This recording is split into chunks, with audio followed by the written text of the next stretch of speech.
네, 드론이 보조 전력이었던 건 옛말이고 이제 핵심 전력으로 자리 잡고 있습니다. 최근에는 아예 바다 한복판에서 운영할 수 있도록 발전을 하고 있는데요.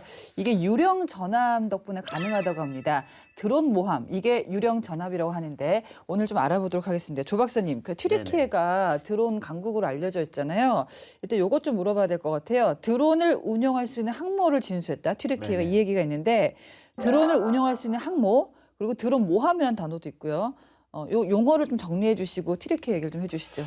이제 드론 모함이라고 하게 되면은 네. 이제 우리 항공모함 있잖아요. 그게 아니라 드론만 전용으로 운용할 수 있는 거 드론 모함이라고 하는 거고.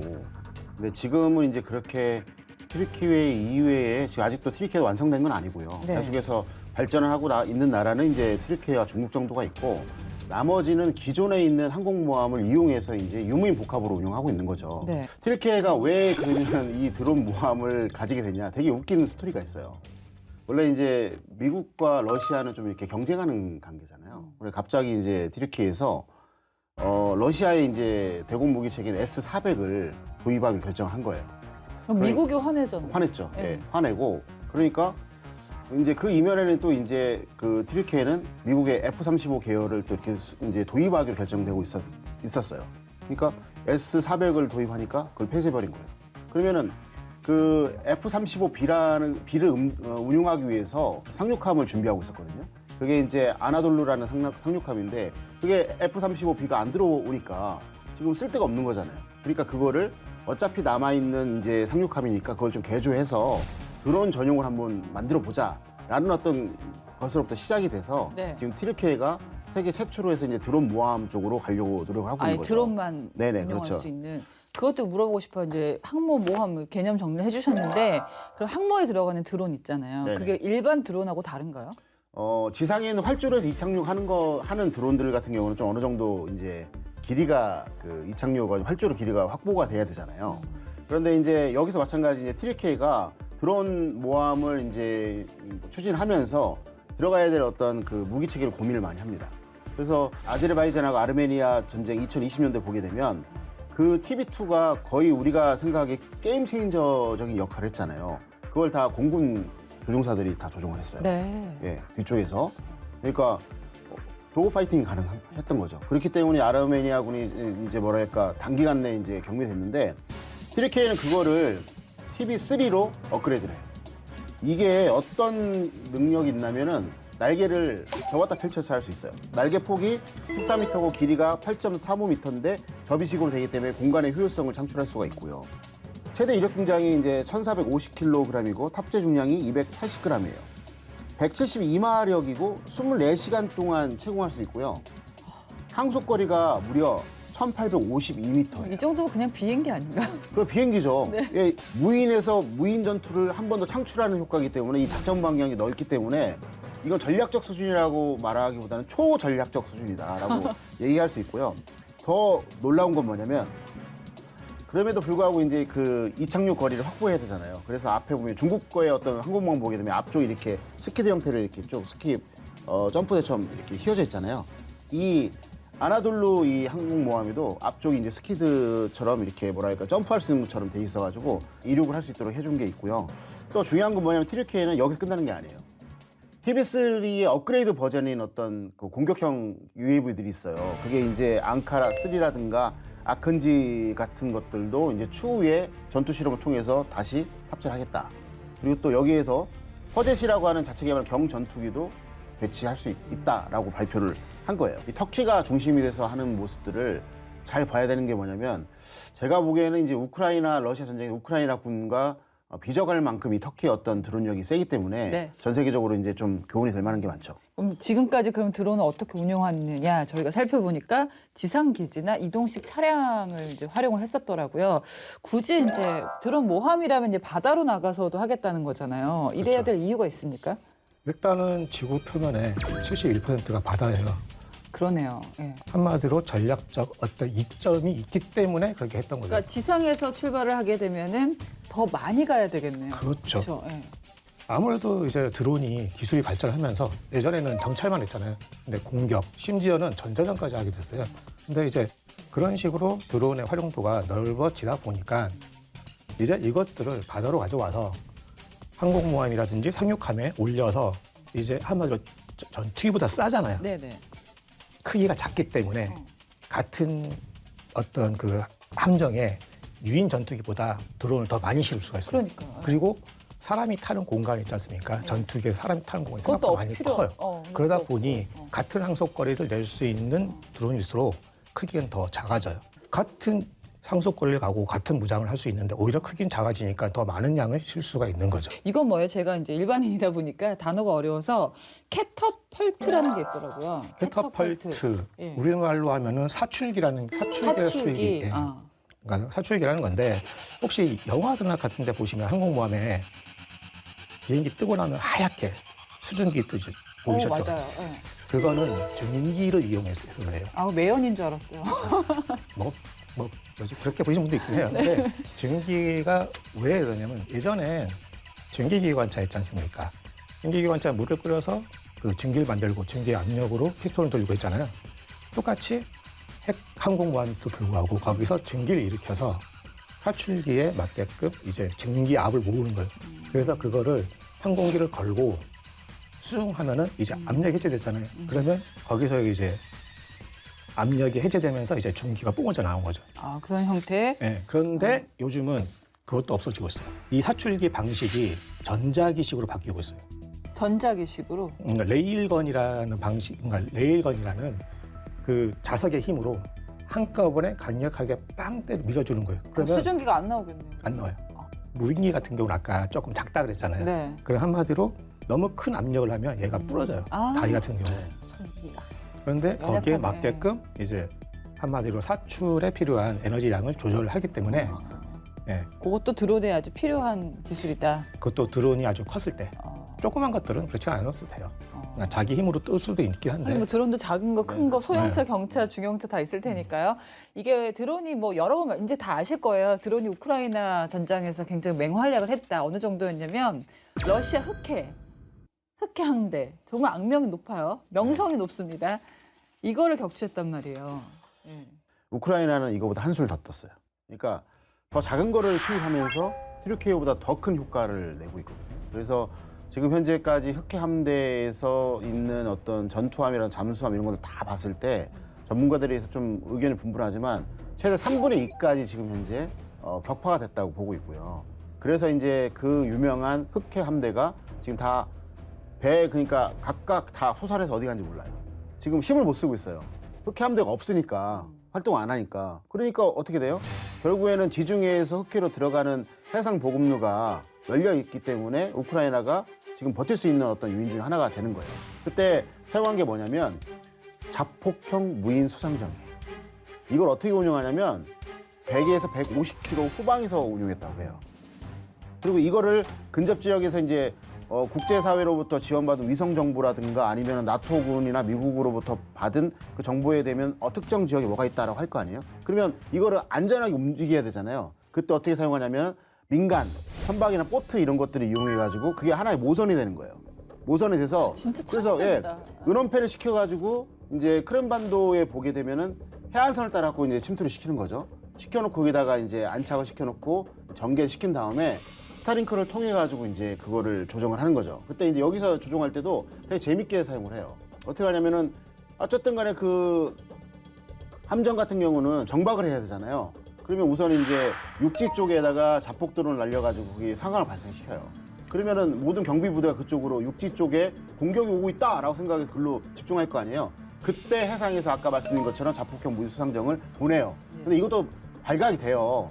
어쩔 수 없이. 그러면 이제 경비부대가 러시아 경비부대가 양분이 되잖아요. 그러면은 러시아 경비부대가 되게 혼란스러운 상황이잖아요. 그때 제3의 방향에서 다시 이 자폭형 무인수상정을 집어넣어서 이제 완파를 시키는 거예요. 그런 개념으로 하고 있고. 그래서 근데 이제 여기에서 보면 되게 중요한 게 뭐냐면 이 모습을 보고 즉 이 개념을 보고 전 세계가 따라하고 있어요. 예를 들어서 미 육군 같은 경우는요. 지뢰지대가 있잖아요. 지뢰지대. 지뢰지대가 있으면은 이제 무인 체계로 해서 UGV를 통해 갖고 이제 뒤로 보내는데 그 안에는 수많은 자폭형 드론이 있는 거예요. 그러면서 쭉 가서 내가 뚫고 싶어 하는 어떤 개척로가 있으면 그 지역에다가 그 자폭 드론들을 벌떼처럼 딱딱딱딱 찍어가고 하게 되면 통로가 생기잖아요. 옛날에는 지뢰를 사람이 밟았어야 예, 그렇죠. 되는데 예. 이제 지뢰가 사람을 그런 식으로 찾아가는 거네. 그렇죠. 그런 식으로 가고 있는 분이 또 있고 그다음에 이제 지금 현재 이스라엘하고 하마스가 이제 그 분쟁이 이제 끝날 조짐을 보이고 있잖아요. 근데 이걸 맞춰가지고 홍해 입구에서 호티 반군이 여러 차례 다뤘지만은 준동하고 있지 않습니까? 예멘 앞에 보게 되면 이제 섬들이 많이 있잖아요. 근데 거기는 걔네 소굴이에요. 안 보이기 때문에 숨어 있다가 때리고 도망가고 하는 모습을 하기 때문에 그래서 이제 결국은 국제사회가 미국 중심으로 해서 다국적군을 만들었는데 그 지역에다가 결국 안 되니까 네이비실을 집어넣은 거예요. 그럼 네이비실도 사람이잖아요. 네. 생소한 지형이잖아요. 그래서 네이비실이 타고 있는 그 수상정을 무인 수상정을 만들고요. 그 뒤에다가 자폭 드론 발사대를 또 장착을 했어요. 그래서 그거를 집어넣어요. 사람이 없이. 그럼 거기에 의해서 센서에 의해서 이제 포착이 되잖아요. 그래서 자폭 드론이 바로 가서 정밀 타격하는 방법으로 이렇게 가고 있어요. 그리고 또 이제 한 가지는 또 가장 중요한 거는 우크라이나가 이런 개념을 적용하니까 누가 배운다? 러시아가 배우는 거예요. 서로 예, 러시아는요. 우크라이나가 바다에서 했으니까 얘는 항공기에서 해요. 그러니까 수송용 이제 헬기에서 이제 어떤 사람 태워요. 어떤 사람 태우냐면 FPV 자폭형 드론을 이제 운용할 수 있는 애가 타요. 그러면은 그 헬기가 쭉 가게 되면 그 위에서 쬐끔쬐끔 지어보면서 밑에 보면 뭐가 있지? 전차가 있네? 밑에 보트가 있네 하면서 위에서 FPV 드론을 떨어뜨려 갖고 조정을 해서 정밀 타격하고 있는 방식으로 가고 있는 거예요. 그러니까 말씀드리고 싶은 건 뭐냐면 드론 항모함 또는 드론 항모 이런 개념이 나와서 바다에서만 지금 이런 개념이 있는 게 아니라 육지와 이것이 이제 공중까지 확장돼서 지금은 사용되고 있다. 제가 이렇게 우리 디펜스 프라임 진행하며 느낀 거는 무기가 자꾸 소형화되고 다양화되잖아요. 그렇죠. 그러니까 예전에는 이게 개발됐다가 중요한 게 아니라 같은 걸 어떻게 활용하느냐. 그렇죠. 네. 그러니까 인간의 어떻게 보면 응용력이 그렇죠. 더 창의성이 많이 아주, 그렇죠. 예. 작용하는 게 아닌가라는 생각이 들었고요. 저희가 아까 튀르키 얘기를 했는데 이란도 사실 드론 강대국이라고 알고 있는데 이란이 지난 2022년에 구남에서 드론 발진하는 장면을 공개한 적이 있거든요. 그럼 드론 모함을 개발하고 있다 이 얘기인가요? 이란이 1979년도에 이제 회교 혁명으로 정권이 바뀌었잖아요. 팔레비 영조에서. 그 후에 1980년부터 이라크하고 무려 8년 동안 전쟁을 벌였어요. 근데 그 전 팔레비 영조 때 서방에서 어마어마한 무기를 들어왔는데 회교 혁명으로 인해서 제재를 받았단 말이에요. 그러니까 한마디로 부품 수급이 안 되죠. 근데 그런 와중에 전쟁을 겪었어요. 그럼 그 무기를 제대로 못 쓰게 되죠. 그래서 전쟁이 끝난 다음에 우린 더 이상 서방제, 그러니까 특히 외국제 무기에 의존하지 않겠다 하면서 추진한 3대 이제 무기 체계가 있어요. 첫 번째가 해국정 군집을 이용한 한마디로 치고 빠질 수 있는 해군, 그리고 북한의 어떤 도움을 받아서 구축한 탄도미사일, 그리고 세 번째가 드론이에요.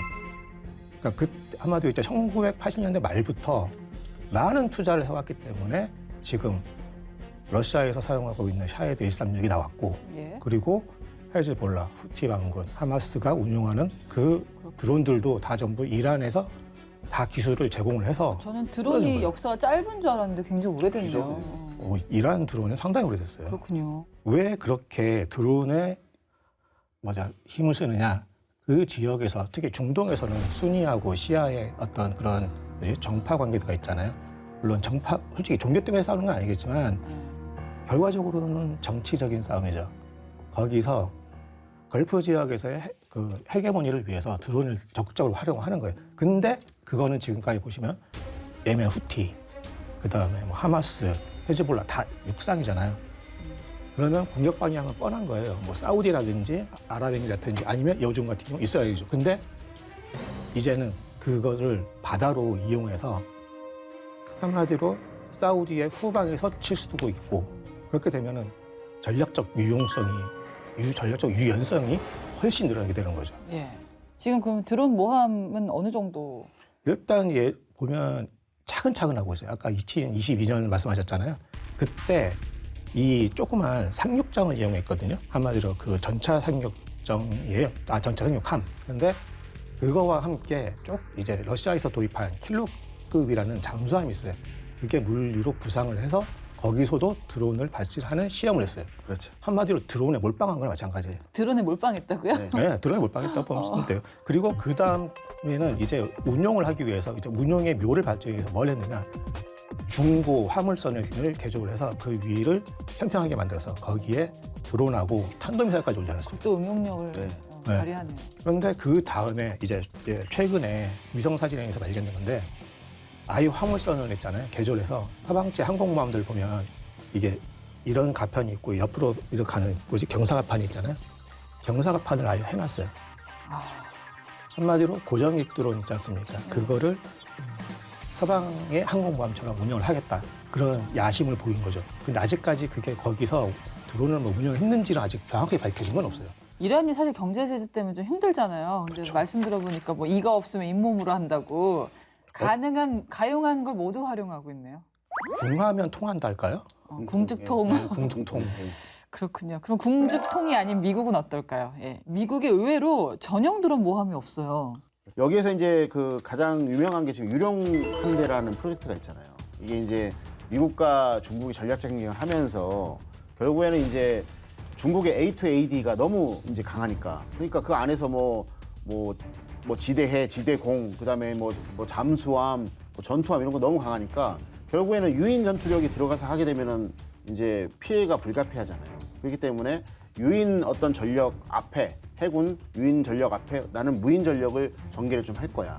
하고 나서 이제 앞에서 무인 전투가 어느 정도 성과를 거두고 난 상태에서 결정적인 순간에 유인 전투가 들어갈 거야라는 개념이거든요. 미 해군의 7함대를 중심으로 해가지고 그래서 이제 각각의 최초에는 유인 함정들을 무인화를 시키는 걸 또 하고 있고요. 이와 동시에 유인 함대에서 또는 무인 함대에서 발전시킬 수 있는 어떤 드론들을 상당히 많이 이렇게 개발을 하고 있어요. 근데 여기 중요한 게 뭐냐면 우리나라하고 다르게 미 해군은 이제 전투기를 운영하잖아요. 그죠? 우리는 좀 이제 아직까지는 이제 그 작전만 갖기 때문에 못 하고 있지만 그렇기 때문에 이제 미 해군에도 전투기가 들어가 있단 말이에요. 그러면은 미국에서 또 이제 유령 함대 플러스에서 이제 뭘 하고 있냐면 드론 윙맨 프로그램을 하고 있어요. 윙맨. 예. 나를 도와주는 지원해주는 어떤 그런 어떤 개념으로 해서 전투기 유인 전투기 옆에다가 뭐 여러 대의 어떤 전투기를 무인 전투기를 엮어서 이것도 마찬가지예요. 달리기 할 때 페이스메이커가 그렇죠. 내가 유인 전투기가 먼저 들어가게 되면 위험하니까 내 앞에다가 정찰이라든가 타격이라든가 전자전할 수 있는 무인 전투기를 먼저 내보내는 거예요. 예. 그래서 이 프로그램이 미국의 해군과 공군이 같이 들어가 있기 때문에 말씀드리고 싶은 건 뭐냐면 이 유령 함대 프로젝트에 들어가 있는 거는 해상을 기반으로 하는 무인 체계와 공중을 기반으로 하는 무인 체계가 같이 들어가 있고 또 비밀리에 하고 있는 게 뭐가 있을까요? 해저, 수중에서 그 안에서 이제 잠수함과 유인 잠수함 앞쪽에 무인 잠수함 이렇게 하면서 다영역을 거쳐서 지금 현재 선 무인 체계 그다음에 유인 체계 후속하는 어떤 그런 프로젝트를 지금 개발을 하고 있는 것이죠. 예. 해저까지 또 네네. 가는군요. 이 유령함대 기사 읽을 때마다 나오는 단어가 있어요. 비궁인데요. 비궁. 그 무인 수상정에 탑재할 수 있는 비궁, 이 발사 체계를 미국이 구매할지 검토 중인 것으로 알려졌는데 이 부분 어떻게 보십니까? 어떻게 보면 미국은 이미 한번 도입할 뻔했었어요. 그 전에. 왜냐하면 이 비공 프로젝트 자체가 LOGIR, 로즈라는 이름으로 미 해군과 우리나라가 원래 공동 프로젝트였어요. 그러다가 미 해군이 떨어져 나가고 우리나라만 남았거든요. 근데 그 후에 이제 미국 같은 경우는 레이저 유도 70mm 로켓으로 바뀌었고 우리는 비공을 계속 활용하고 있는 거죠. 그런데 왜 최근에 미국이 비공에 관심을 가지느냐? 아까 말씀하셨던 후티가 가장 잘하는 게 조그만 자살보트 있지 않습니까? 무인 보트들 여러 개 이용해서 그거거든요. 근데 많다 보니까 대응을 못 하는 거예요. 특히 레이저 같은 경우는 홍해 인근이 안개가 심해요. 그러다 보니까 레이저가 안개 때문에 제대로 유도를 못 해줘요. 네. 그렇죠. 그리고 레이저 유도의 특징, 원샷 원킬밖에 안 돼요. 동시다발적으로 대응이 안 돼요. 아마도 레이저 지시기가 여러 개가 있으면 좋겠지만 그게 안 돼요. 근데 우리 비공은 아마도 그 영상 인식 있지 않습니까? 그거를 시켜놓고 발사하면은 자기가 따라하기 때문에 시간 순으로 그냥 계속 표적을 때려주면 되는 거예요. 역시 한국은 대단합니다. 가성비 전투 끝판왕. 그렇죠. 결국 미국에 진출할 거라고 보세요? 가능성은 있지만 국방비를 엄청나게 깎겠다고 하시는 분이 이제 들어오시기 때문에 어떻게 될지는 좀 봐야죠. 근데 그래도 저는 이제 희망은 있다고 봅니다. 아, 그 미 해군이 그럼 뭘 하고 있냐 봤더니 이제 무인기를 해상에서 운용을 하고 있어요. 어떤 플랫폼을 활용해서 어떤 무인기를 이게 쓰고 이제 있습니까? 아까 말씀드린 것처럼 이제 고정익 무인기 같은 경우는 이착륙 어떤 길이가 보장돼야 되잖아요. 그런데 그거를 이제 지금 현재 운영하고 있는 전력을 뭐 개조하거나 할 때는 시간이 오래 걸리거나 돈이 많이 들지 않습니까? 그렇기 때문에 아까 말씀드린 것처럼 무인기를 거기에 맞추는 방식으로 가고 있거든요. 그래서 타입이 딱 두 가지인 것 같아요. 이 활주 공간이 필요 없는 가장 유용한 어떤 무인기의 형태가 뭘까요? 위아래로. 예, 헬기예요, 헬기. 아. 예, 헬기. 그래서 하고 있는 것이 MQ 8 파이어 스카우트라는 건데 이거 무인 헬기예요. 그러니까 이거는 이제 뭐 말할 필요가 없는 거고 또 하나는 이제 헬기가 되어 있다면은 이제 헬기는 무슨 문제가 있냐면 작전 반경이 좁아요. 그렇기 때문에 이제 고정익으로 해야 되는데 고정익이 나와 있는 게 RQ 21A라는 게 있어요. 이게 이제 뭐 블랙잭이라고 부르는데 이게 그래서 이게 어떻게 지금 현재 이착륙할 때 이걸 극복하고 있냐면 아까 말씀 사출 장치로 해가지고요 바로 쏴버리고요. 이제 착륙을 할 때 어떻게 하냐면 선박 위에다가 이제 전투함 위에다가 고정대를 하나 이렇게 올리면 기역자 형태로요 줄이 이렇게 쭉 내려와요. 그러면 이 무인기가 오다가 착륙할 때 되면 한쪽 날개가 이 줄에 딱 걸리게 되면 쪼르르 돌면서 이게 딱 이렇게 소프트하게 착륙하게 돼 있는 형태가 돼 있는 거예요. 이걸 이제 스카이 이제 후크라고 하는데 그런 방식으로 해서 이제 현재 있는 어떤 그 기동 플랫폼의 무인기의 성능을 맞추는 방향으로 이렇게 지금 가고 있는 거고요. 그런데 이런 문제가 이제 앞으로는 많이 해결될 게 뭐냐면 아까 말씀드린 것처럼 AI 때문에 어떤 여러 가지 조건들을 이제 실시간대 조정할 수 있다는 거죠. 그러니까 모함과 이 드론이 실시간 데이터를 송수신하면서 이제 그 조건을 맞춰가면서 안정적으로 할 수 있는 부분이 있고 또 아까 말씀드린 것처럼 이륙할 때는 이제 헬기처럼 가다가 속도를 해가지고 항속거리 해야 되니까 갈 때는 제트기처럼 가는 이걸 틸트라고 하거든요. 틸트 로터라고 하거든요. 그런 부분이 있고 또 그 다음에 해양 같은 경우에는 이제 바람이 세잖아요. 그렇기 때문에 이제 헬기 정도의 어떤 무인기를 운용하게 되면 이제 측풍에 견딜 수 있는 힘이 강해야 되는데 그래서 이제 우크라이나 러시아 전쟁 보면 헬기가 나타나죠. 헬기 나타나면 위에 보면 헬기가 그 로터가 몇 개가 있죠? 2개가 있죠. 서로 반대 방향 도는 이거를 동축 반전이라고 해요. 그래서 이런 기술들이 AI와 접목되면서 이런 것들이 무인기에 또 들어가고 그렇게 되면서 이제 앞으로는 제가 보기에는 뭐 특정 뭐 드론 모함, 뭐 드론 항공모함이 아니라 어느 플랫폼에서든지 이제 할 수 있다. 그런 세계가 올 거라고 저는 지금 보고 있어요. 야, 지금 그 미 해군이 항공모함에서 운영하는 무인기 뭔가 봤더니 MQ-25 스팅레이 이 공중급육이라고 그러면 말 그대로 공중에서 드론을 가지고 연료를 주입할 수 있다는 얘기인가요? 일단은 네. 먼저 이제 왜 공중급유 드론이 됐는가를 먼저 조금 이해를 할 필요가 있어요. 네. 그러니까 미국이 지금 상대하고 있는 중국, 러시아 등이 대한 미사일이 상당히 발전하고 있잖아요. 그러면 아무리 방어력이 좋은 미 해군 함대라도 가까이 가지 못해요. 그럼 점점점 멀리서 작전을 해야 되잖아요. 그럼 항공기가 항속거리는 정해져 있잖아요. 그러면 갔다 올 때 기름이 떨어질 수가 있어요. 근데 이거를 한마디로 이제 급유잖아요. 그동안 이 공중급유 임무를 뭐가 맡았냐면은 같은 슈퍼호넷이 맡고 있었어요. 미 해군 항공대. 그러면은 전투기용 혼에 따로 있고 급유용 혼에 따로 있으면은 그만큼 전투 가용 능력이 떨어지는 거예요. 이것 때문에 한마디로 슈퍼호넷이 혹사당해서 엄청나게 미 해군이 고생을 하고 있었어요. 그런데 그것 때문에 이제 방법을 찾은 게 그럼 슈퍼호넷 정도의 이제 크기를 가진 무인 공중 급유기로도 쓸 수 있고 정찰 플랫폼으로도 쓸 수 있는 그런 플랫폼을 만들어서 운용을 하자 해서 만들어진 게 MQ-25입니다. 저희가 뭐 튀르키예, 이란, 미국 짚어봤고요. 이제 중국 좀 짚어보죠. 중국이 사실 무인 전력 증가에 굉장히 적극적이고 가장 적극적이라고 할 수 있습니다. 중국도 무인기를 운영하는 강습 상륙함이라는 걸 건조하고 있습니다. 이게 기존에 있던 거를 개조한 건데 이걸 많이 완성을 한다면 이것도 이제 세계 최초로 중국의 드론 모함을 가진 거다 이렇게 평가할 수 있습니까? 일단은 뭐 솔직히 드론 모함을 누가 먼저 가졌느냐 이거는 솔직히 좀 제가 봤을 때는 무의미한 것 같아요. 튀르키예, 이란 그리고 중국을 봤을 때 가장 성능이 뛰어난 드론 모함은 중국이 갖게 되겠죠. 그게 076식 상륙함이 될 거예요. 이게 지금 보면 중국이 대만 상륙을 위해서 상륙함 전력을 상당히 지금 계속 갖추고 있어요. 그러니까 지금까지는 가장 최신형이 075식 상륙함이었거든요. 우리나라 독도처럼 평평한 갑판을 가진 대형 상륙함이었어요. 근데 그거를 좀 더 키우고 심지어 거기에 전자식 사출기를 달고 해서 드론 운영에 특화시킨 상륙함으로 만들고 있는 게 076식이라는 분석이 있습니다. 그러니까 단순히 아까 말씀드린 상륙함이라고 그랬잖아요. 상륙함이기 때문에 뒤에서는 상륙 전력, 그러니까 상륙전 같은 걸 또 운영할 수 있어요. 그 외에 뭐 무인 수상정이라든지 그런 것도 운영할 수 있기 때문에 이 배가 진수했을 때 과연 어떤 용도로 이제 활용되고 어떤 이제 아마도 이제 체계들이 적용되는지를 우리가 좀 면밀히 조금 감시를 해야 될 필요가 있습니다.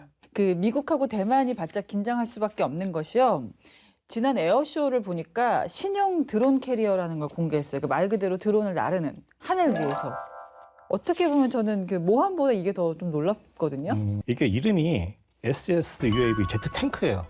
제트 탱크? 네, 탱크라 그러면 뭐 흔히들 전차를 생각하시는데 네. 그냥 간단하게 물탱크, 유류탱크 하면 이게 뭘 담는 거잖아요. 스토리지. 네, 맞아요. 그거 동체 중앙에 동체가 상당히 크더라고요. 그리고 이 안에 최대 6톤까지 탑재할 수 있어요. 여기에 레이더도 탑재할 수 있고 뭐 민간 쪽에서 봤을 때는 그 홍보 영상을 보니까는 산불 진화용 이 소방수 같은 것도 넣을 수 있는데 밑에 6톤이 들어갈 수 있는 공간 있잖아요. 거기에 소형 자폭 드론을 수백 개를 집어넣어서 상공에서 떨어뜨리게 되면은 어마어마한 공격 능력을 갖게 될 것이다. 한마디로 진짜 나르는 드론 캐리어가 되는 거죠.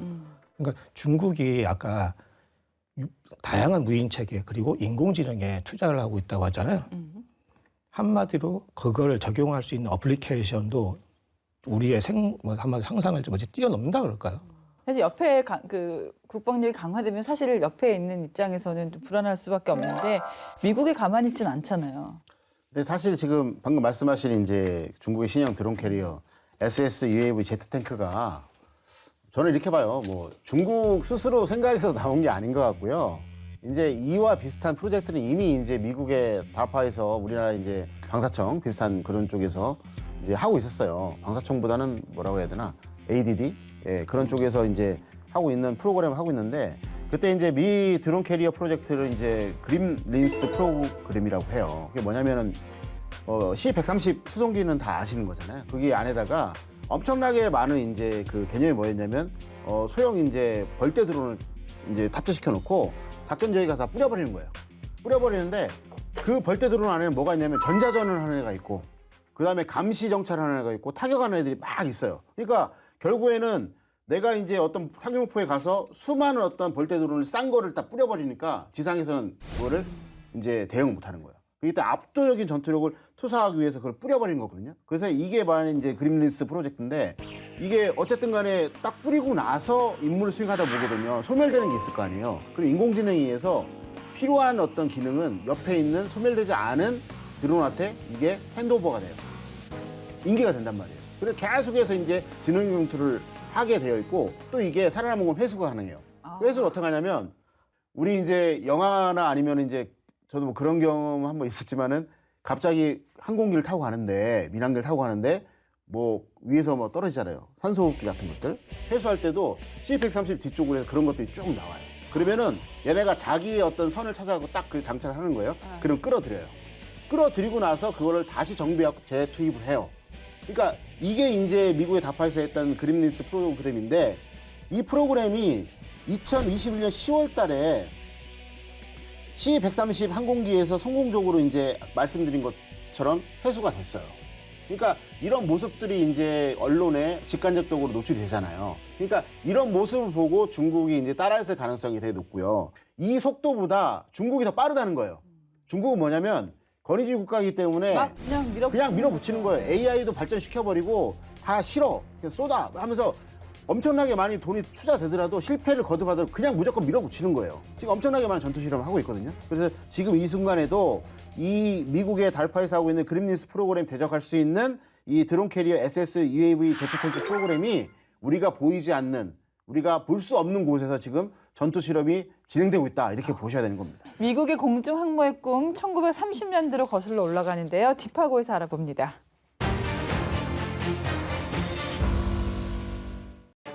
갑판 위에서 전투기를 날려보내고 다시 품으로 불러들이는 거대한 항공모함. 20세기 해군력의 상징인데요. 하지만 인간의 꿈은 여기서 멈추지 않았습니다. 항공모함이 바다를 넘어 하늘까지 지배하기를 원했죠. 그리고 그 꿈을 현실화하기 위한 도전이 시작됐습니다. 하늘 위를 유유히 떠다니는 거대한 비행선. 사람들은 이 비행선을 처음 본 순간 입을 다물지 못했는데요. 바로 독일 제플린 비행선이었죠. 독일은 제1차 세계대전 기간 동안 제플린 비행선으로 장거리 폭격 임무를 수행하며 새로운 항공 전략의 가능성을 보여줬습니다. 그러나 전쟁이 끝난 뒤 패전국이 된 독일은 항공기 개발의 제한을 받았고 제플린 비행선도 국제조약에 따라 활동이 크게 위축되었죠. 그런데 이 비행선의 잠재력을 눈여겨본 나라가 있었습니다. 바로 미국 해군이었습니다. 제플린의 설계와 성능에 주목한 미 해군은 기술을 한 단계 더 발전시켜 하늘에서 전투기를 발진시키고 회수할 수 있는 공중항공모함을 설계하기 시작했습니다. 그렇게 완성된 것이 바로 비행선 아크론과 마콘이었죠. 아크론과 마콘은 1930년대에 공중에서 전투기를 운용하며 새로운 군사 전략의 가능성을 증명했는데요. 아크론은 대서양 상공에서, 마콘은 태평양 상공에서 적 해안선과 함대를 정찰하며 전투기를 공중에서 발진시키는 임무를 수행했습니다. 내부에는 F-9C 스패로호크 전투기 5대를 실을 수 있었는데요. 이 전투기들을 어떻게 출격시키고 회수할 수 있었을까요? 비행선 아래에는 갈고리 같은 장치가 달려 있었는데요. 이 갈고리 장치로 전투기를 걸어놓았다가 출격시킨 뒤 임무가 끝나면 다시 비행선으로 안전하게 끌어올리는 역할을 했습니다. 비행선에서 전투기를 출격시키고 회수하는 과정은 기상 변화 속에서 완벽한 정밀함을 요구했죠. 하지만 하늘이 언제나 그들을 환영하지는 않았습니다. 1933년 4월 3일 밤, 아크론은 여느 때처럼 단순한 정찰 임무를 위해 이륙합니다. 승무원들은 각자의 임무를 수행하며 비행선을 점검하고 있었죠. 하지만 몇 시간 후 대서양의 날씨가 변덕을 부리기 시작했습니다. 거센 바람이 비행선을 휘감았고 아크론은 거대한 폭풍 앞에서 한낱 장난감처럼 흔들렸죠. 승무원들은 기체를 안정시키기 위해 고도를 낮췄지만 이것은 치명적인 실수였습니다. 아크론은 저고도에서 강한 돌풍에 휘말렸고 결국 비행선의 꼬리 부분이 파손되고 맙니다. 하늘을 가르던 거대한 비행선은 그대로 추락해 바다로 가라앉았고 승무원 76명 중 73명이 목숨을 잃고 말죠. 2년 후 마콘 역시 태평양 상공에서 강풍으로 인해 파손되고 마는데요. 이들의 추락은 비행선이 가지는 구조적 한계와 기상 조건에 대한 취약성을 여실히 드러내는 사건이었습니다. 혁신적인 상상력으로 탄생했던 비행선 아크론과 마콘. 비록 기술적 한계와 자연의 위협으로 역사의 뒤안길로 사라졌지만 그 도전과 실패는 오늘날까지도 깊은 영향을 미치고 있는데요. 아크론과 마콘이 개척했던 공중 발진과 회수 기술은 드론 캐리어와 같은 첨단 전력 개발에 영감을 주고 있습니다. 특히 미국 다파는 아크론과 마콘이 보여줬던 공중 항공모함의 가능성을 현대적인 방식으로 실현하고 있는데요. 그렘린스 프로그램을 통해 아크론과 마콘이 개척한 기술을 한 단계 더 발전시켜 공중에서 무인 항공기를 발진시키고 회수하는 미래형 공중 플랫폼을 개발하고 있습니다. 아크론과 마콘이 하늘에 새긴 도전의 궤적은 짧았던 비행만큼이나 강렬한 흔적으로 남아 오늘날 현대 군사 기술과 전술의 새로운 지평을 열어주고 있습니다. 지금까지 딥하고였습니다. 네, 오늘은 현실화되고 있는 미래의 전력 드론 모함을 알아보고 있습니다. 드론 같은 무인기 등장한 건 이제 알겠는데 해상에서 운용하겠다. 이 개념은 언제부터 이제 도입이 된 걸까요?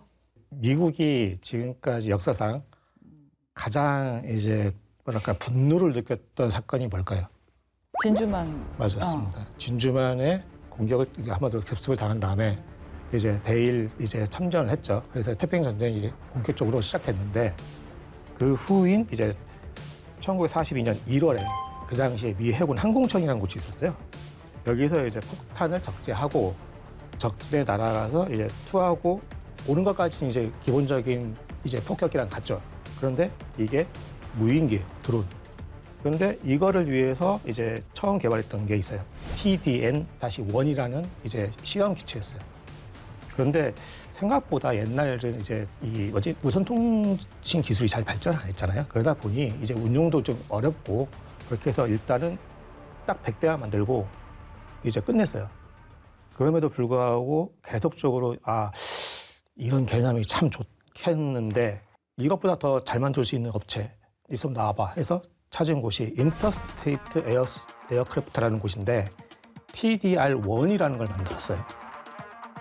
그래서 이거는 아예 그래서 좀 더 이제 개선되다 보니까 이제 한마디로 이건 이제 될 것 같아라는 이제 생각이 들었던 거죠. 그래서 항공모함에서 이제 이착함 훈련까지 했었어요.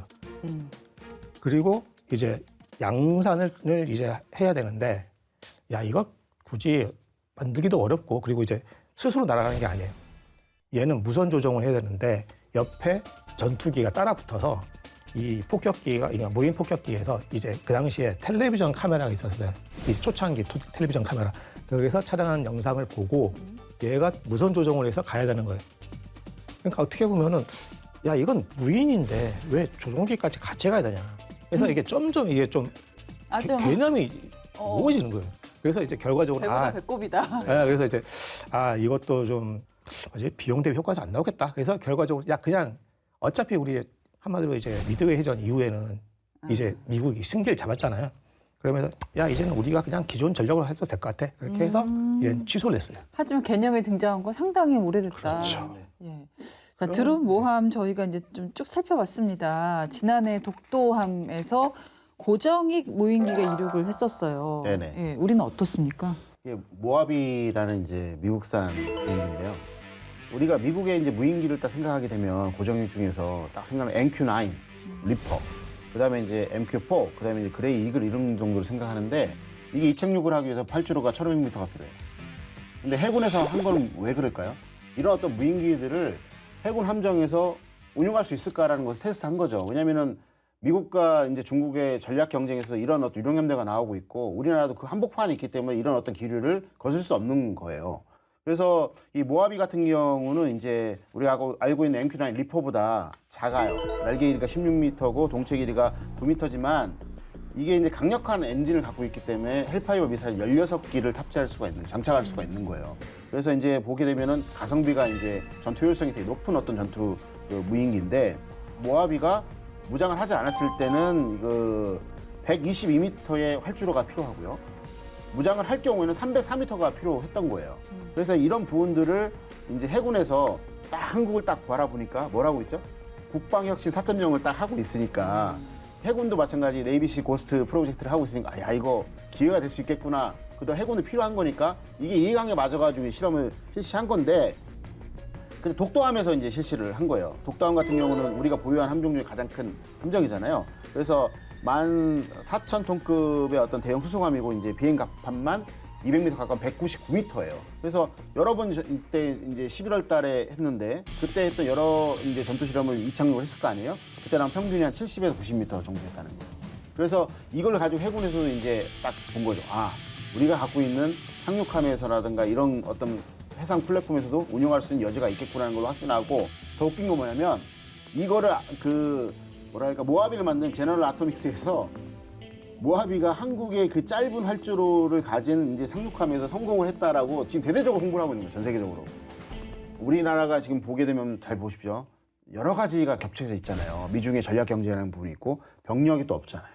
그리고 또 이제 더 이제 안타까운 건 뭐냐면 우리가 국방력이 세긴 세지만 주변이 다 우리보다 세. 그렇기 때문에 또 이제 바닷길은 지켜야 돼. 이런 여러 가지 문제가 있기 때문에 이런 부분들은 저희 거스를 수 없는 기류이고 결국에는 이제 유무인 복합 전투 체계로 갈 수밖에 없는 우리 현실에서는 이제 딱 시기가 적절하게 시행되는 전투 실험이라고 볼 수 있는 것이죠. 진짜 우리가 국방력이 약한 게 아니라 옆이 너무 강해요. 너무 강해요. 그렇죠. 우리 해군은 유인 전력에 무인 전력을 통합 운용해서 임무를 수행하는 유무인 복합 체계. 이걸 네이비시 고스트라고 하더라고요. 네. 고스트를 굉장히 좋아해요. 미국도 유령 함대라고 하고. 이건 어떤 전략입니까? 일단 기존에 지금 우리 해군은 모든 전력이 유인 함정이잖아요. 그리고 유인 항공기.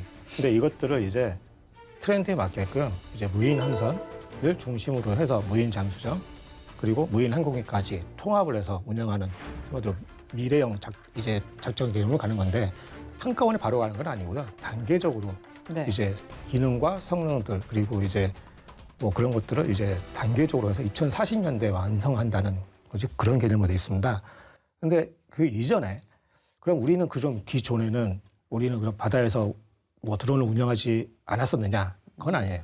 한 1990년대 말부터 해군 정보함에서 이제 사출기를 올려서 이제 미국제 AAI사라는 곳이 있는데 거기서 만든 섀도우 400이라는 고정익 드론을 운영한 적이 있어요. 그런데 바다잖아요. 상당히 특히 서해에는 바람이 심해요, 생각보다. 그러다 보니 얘가 회수할 때나 날렸을 때나 그다음에 그랬을 때 아마도 이제 바다에 빠지거나 해서 손실되는 게 상당히 많았어요. 그러면 미국이 금방금방 고쳐주느냐? 그것도 아니었어요. 그러면 계속적으로 이게 고장은 누적되고 그러면서 이제 임무 공백이 발생했죠. 그러다가 이제 최근에는 이제 오스트리아의 쉬베사라는 곳이 만든 S300이라는 무인 헬기가 있어요.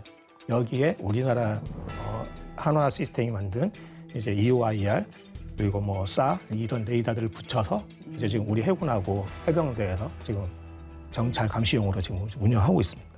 드론 모함, 현대해전의 패러다임을 변화시킬 플랫폼으로 주목받고 있습니다. 앞으로는 한국형 드론 그 항모 어떤 방향으로 나아가야 될까요? 조언해 주시는. 저는 이제 드론 모함, 항모 이렇게 두 가지 용어가 있는데 저는 이제 다양역으로 이제 전장이 확대됨에 따라서 드론 항모보다는 드론 모함을 사용해야 된다고 생각하고 주장하는 사람 중에 한 명이에요. 뭐냐면은 이제 전투를 함에 있어서 해군 혼자만 싸우는 것도 아니고 공군과 육군과 같이 합동, 그다음에 미국과의 어떤 연합작전을 해야 되는 부분이 있기 때문에 같이 이제 함께 이제 통합적인 전투력을 발휘하기 위해서는 모든 개념이 다양역에서 이제 펼쳐져야 된다. 그 말씀을 전제를 드리고요. 이 개념을 좀 잘 활용하기 위해서 우리가 뭘 봐야 되냐면 더블브시 T10이라는 어떤 고정익 무인기가 있어요. 그 밑에는 자폭형 이제 FPV 드론이 6기가 달려요. 그래서 무인기 고정익 밑에 6기의 FPV 형태의 어떤 자폭 드론이 적진을 들어가서 거기에서 이제 다 이게 분리가 돼가지고 정밀 타격하는 방법으로 간다는 겁니다. 꼭 우리가 생각을 할 때 큰 플랫폼만 하는 게 아니라 이런 것처럼 작은 것처럼 해야 되는 어떤 것이 혁신이 아닐까 생각을 하고요. 또 쉬운 예로 같은 경우에는 멀티콥터가 우크라이나군이 이제 전투 로봇으로 이제 러시아군을 패퇴시켰던 어떤 뉴스가 나오는데 뭐 이렇게 사용합니다. 멀티콥터가 큰 게 내려가서요. 전투 로봇을 딱 찍어갖고 올려서 전투 지점에 갔다가 딱 놔요. 그래서 여기서 임무를 수행하고 끝나면 다시 얘가 가서 찍어갖고 와서 후방으로 빼내는 어떤 형태의 전투를 하고 있거든요. 그래서 아까 말씀드린 것처럼 이런 드론 모함의 어떤 개념은 이제 이미 벌써 다양역으로 확장이 됐다라는 부분들을 좀 말씀드리고 싶고요. 우리가 인구 절벽 때문에 병력 자원이 없고 민주주의의 어떤 가치 때문에 피 흘리는 전투를 할 수 없는 상황이고 또 주변에서는 다 우리보다 강한 적들이 있고 다들 무인 체계를 개발하고 있는 상황에서 걔네들이 목적이 뭐고 어떤 위협이 있으며 이거를 상쇄시키기 위해서는 우리는 어떤 형태의 드론 항공모함이든 드론 모함이든 가져야 될 건가를 명확하게 해야지만 이게 이제 전력 발전의 어떤 순항이 되고 단기간 내에 할 수 있는 부분이 있거든요. 그래서 이런 부분에 대해서 다 신경을 좀 써야 되고 마지막 한 가지는 뭐냐면 터미네이터가 하루아침에 오는 게 아니에요. 그렇기 때문에 이 부분도 진화적 발전을 해야 되기 때문에 네. 우크라이나 러시아 전쟁처럼 모함의 개념으로 이용해서 아까 하는 무인 수상정이라든가 자폭형 FPV 드론을 사용한 것처럼 그런 식으로 해서 단계적으로 차근차근 갔으면 좋겠습니다. 어떤 제언하시겠어요? 제가 가장 강조하고 싶은 거는 지금 우리 군이 가장 부족한 거는 지금 한마디로 이제 진화적 발전 방향이 가장 부족해요. 진화적 발전 그렇죠. 방향이요? 네. 네. 한마디로 이제 어떻게 발전시킬까 좀 더 명확한 진화적 발전 방향을 제시를 해줘야 업체들도 준비를 할 수가 있어요. 자, 디펜스 프라임 오늘은 첨단 무인전 시대를 준비하는 드론 모함 알아봤습니다. 저희는 다음 주 금요일 밤 10시에 다시 찾아뵙겠습니다. 고맙습니다. 감사합니다. 감사합니다.